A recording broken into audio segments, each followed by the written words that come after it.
Quando foi que o Espiritismo invadiu o evangelicalismo? Primeira carta de Paulo a Timóteo, capítulo 4. Comentário de Mari Persona. Esse entendimento de que existe uma promessa da sua vinda, ou o conhecimento de que existe essa promessa da sua vinda, da vinda do Senhor, é limitado aos que foram cristianizados. Então isso não é. Se você for lá no meio da Mongólia, por exemplo, e perguntar para um pastor de ovelhas lá se ele sabe quem é Jesus, ele não sabe. Que veio, que voltará, ele não sabe nada disso. E muitos desses povos não sabem, não conhecem e não serão incluídos naquela reprimenda de 2 Tessalonicenses, daqueles que, dentre os que receberem o anticristo, estarão aqueles realmente que conheceram o Evangelho.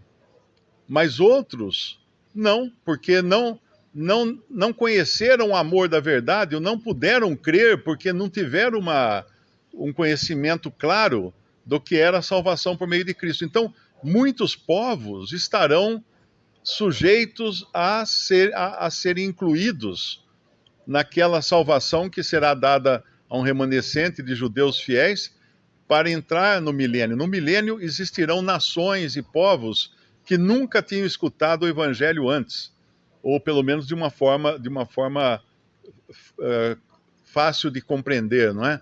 Esses habitarão a terra no milênio. Então hoje, quando você pega uma pessoa que fala assim, onde está a promessa da sua vinda? Ele foi cristianizado. Ele provavelmente escutou o evangelho e ele rejeitou.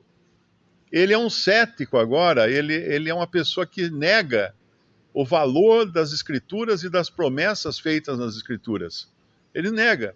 E por que isso acontece? Isso acontece muito dentro da cristandade, onde substituíram a profecia bíblica pela profecia dos falsos profetas.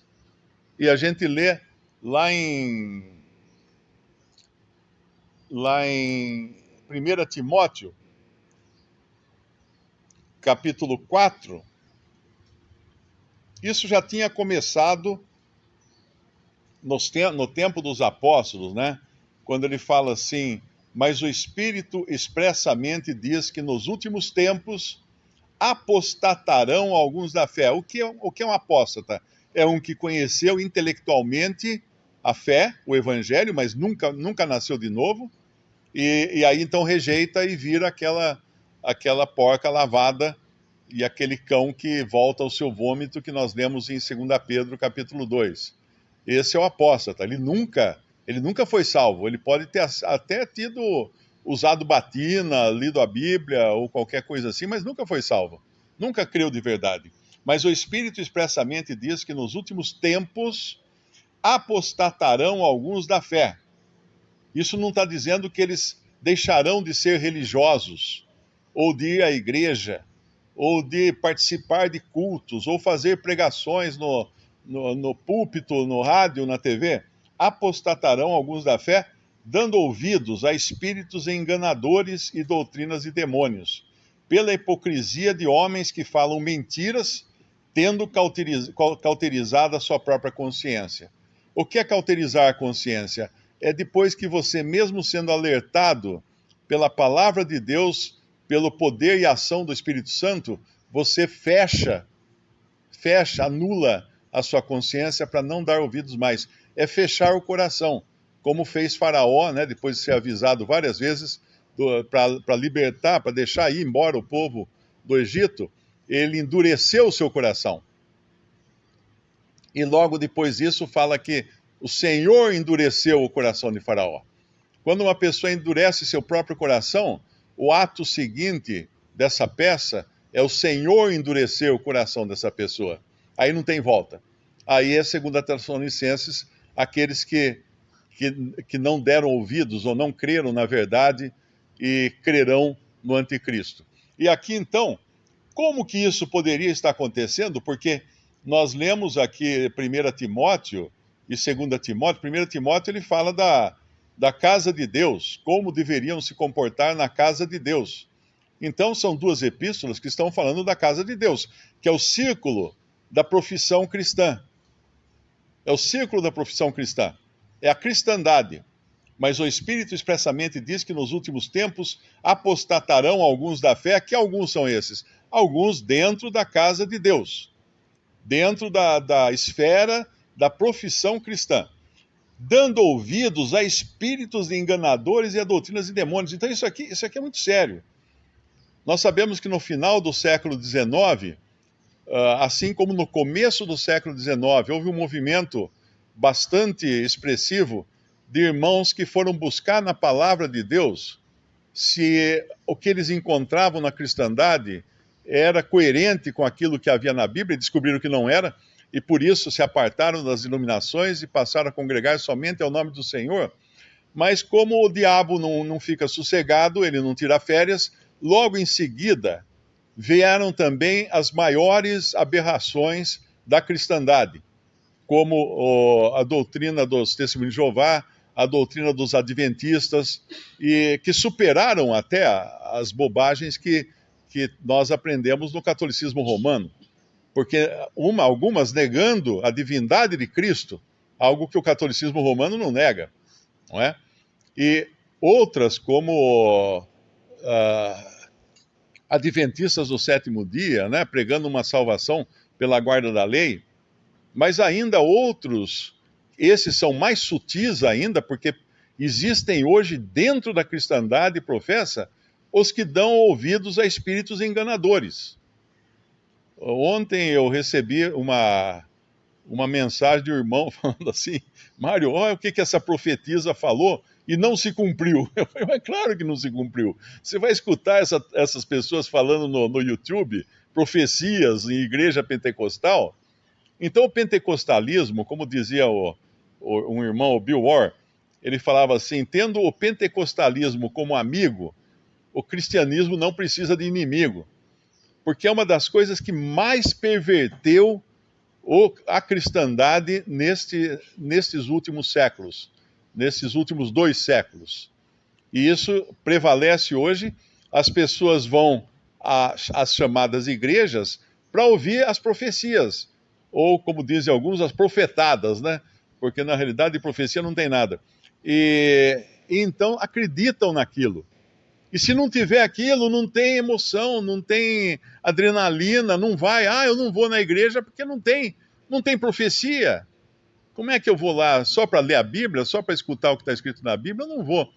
Então, isso é o que realmente fez deteriorar a profissão cristã. E aqui dando ouvidos a espíritos enganadores. Porque muitos dos que falam nessas igrejas são pessoas possuídas por espíritos. Não é de espantar uma declaração dessa, porque realmente coisas acontecem nesses lugares. Mas eu fui lá e eu vi um mudo falar. Tá, vi um mudo falar, porque realmente tinha um espírito lá que estava fazendo coisas que o anticristo vai fazer. Ele vai fazer até descer fogo do céu, e as pessoas então crerão em sinais.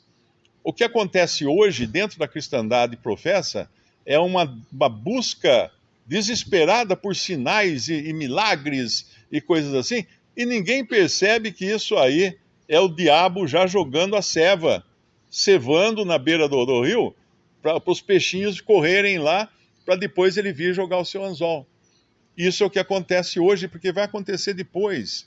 Quando o anticristo vier, isso nós vemos lá em 2 Tessalonicenses, falando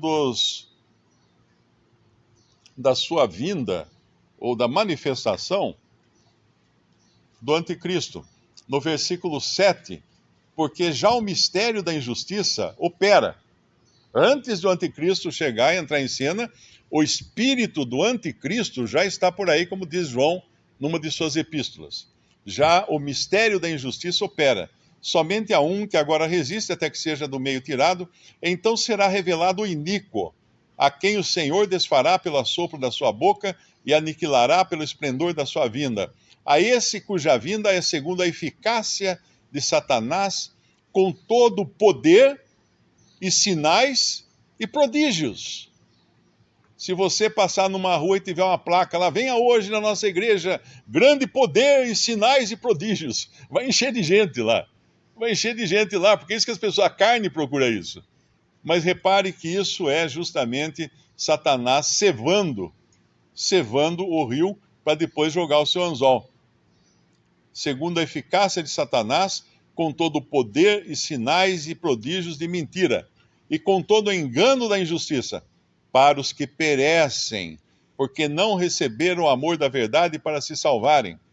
Por isso, Deus lhes enviará a operação do erro, para que creiam a mentira, para que sejam julgados todos os que não creram a verdade, antes tiveram prazer na iniquidade. Ao dizer isso, né, alguém pode falar assim, então quer dizer que não tem cristãos genuínos dentro dessas igrejas por aí? Claro que tem. Em todo lugar tem cristãos genuínos. E lá em Apocalipse nós temos um versículo que é muito interessante, em Apocalipse capítulo 2. Ali nós sabemos que as 7 igrejas, elas são representativas de 7 períodos da cristandade. E um deles é justamente o período do catolicismo romano. E quando ele fala de Tiatira, que é esse período do catolicismo romano, em que é uma mulher que ensina, e esse é uma das características do catolicismo, dizer que a igreja ensina, porque a igreja é feminina, não é? Aqui ele vai falar no versículo 23, ferirei de morte a seus filhos. Quem são os filhos do catolicismo romano? O protestantismo é a descendência do catolicismo, gerado pelo catolicismo. Mas no versículo 24 ele fala uma coisa que dá muito, muito ânimo na gente, né? Mas eu vos digo a vós e aos restantes que estão em Tiatira, a todos quantos não têm essa doutrina e não conheceram, como dizem, as profundezas de Satanás, que outra carga vos não porei, mas o que tendes, retende-o até que eu venha. Então existem pessoas simples, pessoas humildes, que estão nesses sistemas, mas não conhecem as profundezas de Satanás. Não entendem nada do que está acontecendo ali. Mas são genuínos cristãos salvos pela fé no Senhor Jesus Cristo. Eu vinha vindo agora de manhã, passei aqui perto, tem um templo grande, né, imenso, de uma congregação ali, e estava vazio hoje, não tinha carro estacionado. Eu pensei, bom, acho que hoje não vai ter culto aqui. Mas tinha uma senhorinha, bem velhinha, né, sentada no banco na pracinha que fica atrás desse templo, e ela sentadinha lá no banco, eu olhei, vi aquela cena, né, porque ela estava realmente com a Bíblia na mão, então eu pensei, puxa vida, acho que não avisaram ela que hoje não ia ter culto, ela veio até aqui, né, na sua sinceridade. E aí eu pensei, quantas dessas pessoas que não entendem absolutamente nada da má doutrina aqui estão impostas, quantas dessas se encaixam nisso aqui, que não conheceram as profundezas de Satanás e têm a salvação? Tem a salvação, sim, sem entender muito, porque a salvação não é pelo quanto que a gente entende, a salvação é pela fé em Cristo. O resto é o Senhor faz, o Espírito Santo trabalha na pessoa. Então esse é o tempo em que nós vivemos, quando o Espiritismo veio para dentro das chamadas igrejas e demônios são permitidos pregarem ali, através de pessoas, de falsos mestres e falsos profetas, e ensinarem coisas para atrair as pessoas para desejos da carne, não do espírito. A carne sempre deseja poder, saúde, sorte no amor, essas coisas e dinheiro, né, principalmente, essas coisas são pregadas nesses lugares.